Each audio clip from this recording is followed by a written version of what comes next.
మోసం చేయకుండా మనం ఉండాలండి, కానీ మోసగింపబడకుండా కూడా జాగ్రత్త పడాలి. నేను ఎవరిని మోసం చేయలేదు, కానీ నన్నే అందరూ మోసం చేసి అది నీ దోషమే, సవరించుకోవాలి. దాని ద్వారా సానుభూతి సంపాదిద్దామని చూడదు.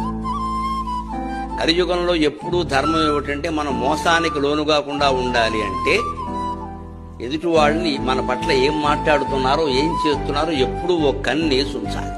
ఎవరిని పూర్తిగా నమ్మొద్దు. నమ్మాను అని చెప్పేవాడిని కూడా సగమే నమ్మాలి. ఎవరి యందు ఎలా ఉండాలో అలా ఉండాలి తప్ప అందరికీ ఒకటే సూత్రం కలియుగంలో పనికిరాదు. ఎందుకంటే మానవులందరూ అలా ఉండరు. ఈ యుగంలోనూ ఉండరు, ఇందులో మరీ ఎక్కువ. పైగా ఈ యుగంలో పగలు ఎలా ఉంటారో రాత్రి ఎలా ఉంటారో తెలియదు.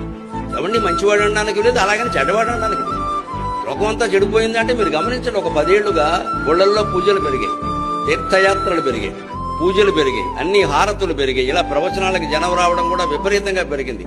కానీ ధర్మము నీతి పెరిగిందని చెప్పగలరా మీరు?